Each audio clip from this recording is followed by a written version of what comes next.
Imagine a donkey standing in a dry, dusty field. Let's call him Jack. Jack is hungry.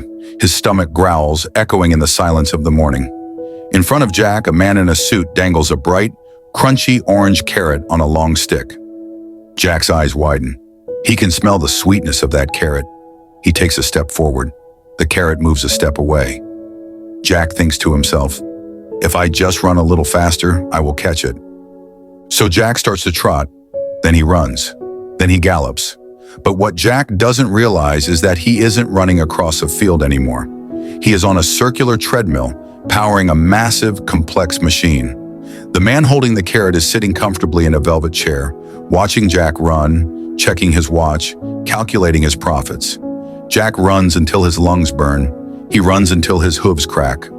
At the end of the day, when Jack is collapsing from exhaustion, the man gives him a tiny, withered piece of the carrot. Just enough to keep him alive.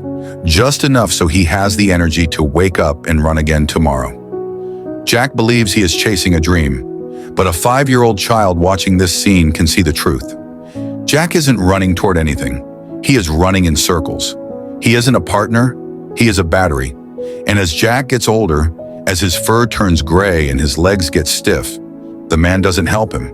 He simply replaces him with a younger, faster donkey. Jack never got the whole carrot, he only got the crumbs, and he paid for those crumbs with his entire life. You might be looking at that donkey and feeling pity, but pause for a second. Look at your own life. Look at the alarm clock that shocks you awake at 6:30 a.m. Look at the traffic jam that steals an hour of your life every morning. Look at the paycheck that hits your account and immediately vanishes to pay for the house you're barely in and the car you only use to get to work. You have to ask yourself one painful, terrifying question. Are you chasing the carrot? This is the story of the salary trap. And if you are tired of running in circles, if you feel a knot in your stomach telling you that something about the system is wrong, you need to subscribe to this channel right now, because we are about to hand you the wire cutters to break the fence. Let's talk about a boy named Victor. When Victor was born, he was wild. He was limitless. He painted on the walls. He asked why 100 times a day. He wanted to be an astronaut, a pirate, a king. He saw the world as a playground, but then Victor entered the system. The system didn't want a pirate. The system needed a worker. Victor walked into a classroom that looked suspiciously like a factory floor. Rows of desks, bells that told him when to move. He was 6 years old when the programming began. He raised his hand to ask a question about the clouds, and the teacher, looking tired and overworked herself, snapped at him. "Sit down, Victor. That's not on the test. Just repeat what I said." For 18 years, the programming continued. Victor was taught to sit still. He was taught to memorize, not to think. He was taught that mistakes were dangerous. He was taught that obedience was a virtue. They told him, "Victor, get good grades, get a degree, be normal. If you do this, you will be safe." They didn't tell him that the education system was designed during the Industrial Revolution to create compliant factory workers, not free thinkers. They were training him to be dependent. By the time Victor was 22, the wild boy was gone. In his place stood a young man in a cap and gown, smiling for a photo, holding a piece of paper that cost him $40,000 in debt.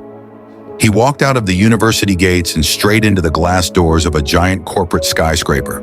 He signed a contract, and the moment the ink touched the paper, he heard a click. It was the sound of golden handcuffs locking around his wrists. Victor got the job, the 9 to 5. He felt like an adult. He had a salary. He went out to dinner and bought a round of drinks. He felt rich. But the system is designed to be a trap. It is designed to make you spend exactly what you earn. Victor looked at his bank account after 3 years. He was making money, good money, but he was keeping none of it. A pie chart of his life appeared in his mind. Taxes took the first slice before he even touched it. Then rent. Then the car payment for the BMW he bought to impress people he didn't like. Then the student loans. Then inflation, silently eating the value of every dollar he managed to save. He fell into the trap of lifestyle inflation. The more he worked, the more stressed he became.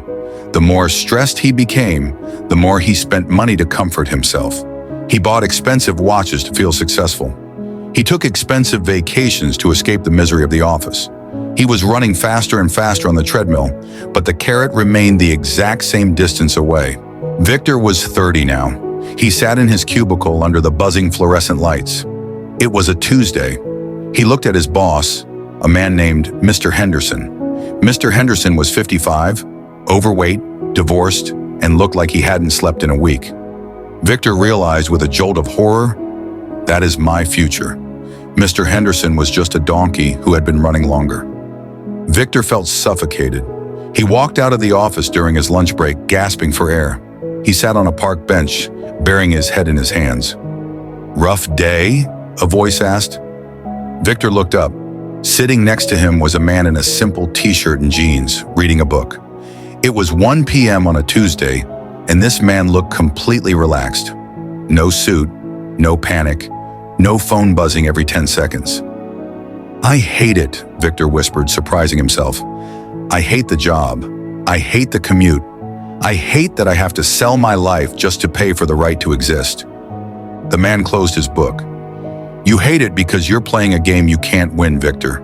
You are selling time, and time is the only thing you can't get more of." Victor frowned. "Everyone sells time. That's how the world works. You work, you get paid." "No," the man corrected gently. "That is how the poor and the middle class work. The wealthy don't sell time. They build machines." "Machines?" Victor asked. "Assets," the man said. "Look at your boss. He buys your time wholesale and sells your output retail. He keeps the margin. You are the machine.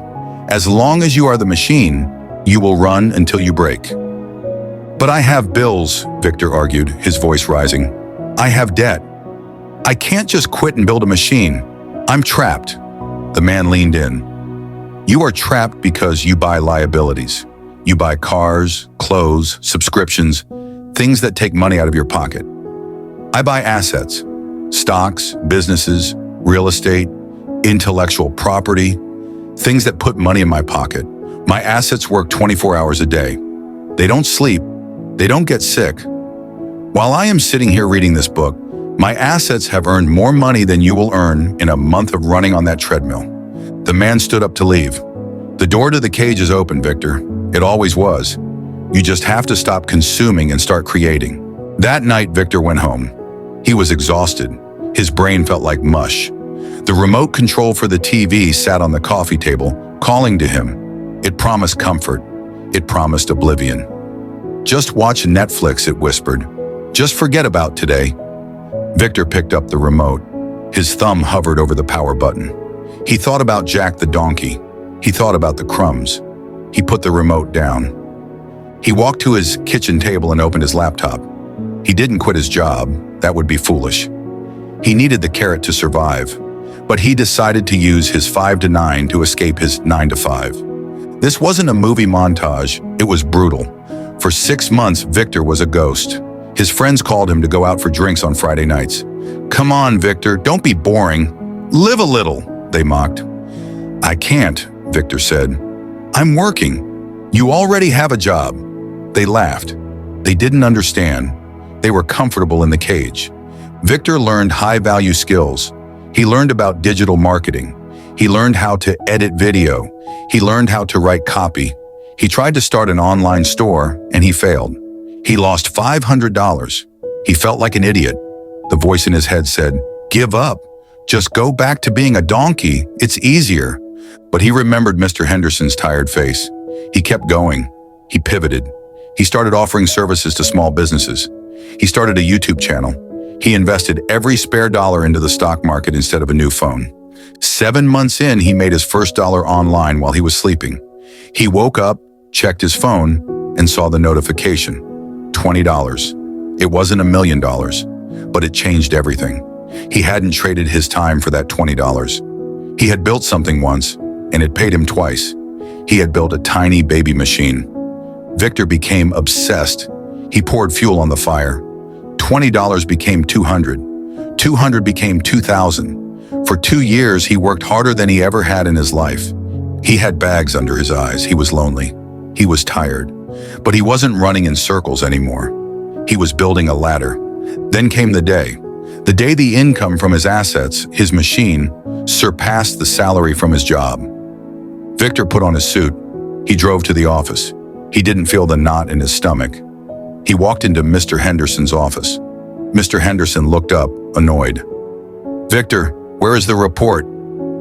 Victor placed a letter on the desk. "I'm done running, Mr. Henderson." "You can't quit," the boss sneered. "You need this job. You have debt. You have bills.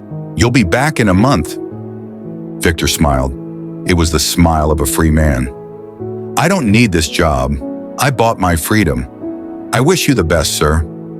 He walked out of the building. The sun was shining. The air smelled different. It smelled like possibility. He realized that the salary trap relies on one thing: your fear. The system scares you into compliance. It convinces you that you are helpless without the monthly bribe. Victor stood on the sidewalk and took a deep breath. He held the carrot in his own hand now. You have a choice today. You can keep running on the treadmill, hoping the speed doesn't increase, hoping they don't replace you. You can keep trading your limited time on this earth for a currency that they print from thin air. Or you can step off. You can endure the fear. You can sacrifice the Netflix and the weekends and the approval of your friends for a few years. You can build your own machine. The system is designed to keep you poor. It is designed to keep you exhausted. Breaking out is the hardest thing you will ever do. But looking back at a life where you never owned your own time, that is much, much harder. If this video sparked a fire in you, if you are ready to stop being a donkey and start being an owner, hit the like button. It tells the algorithm that we are waking up. And click that subscribe button right now. We are building a community of people breaking out of the matrix, and I want you with us. Don't just watch this video and go back to sleep. Wake up. The door's open. Walk through it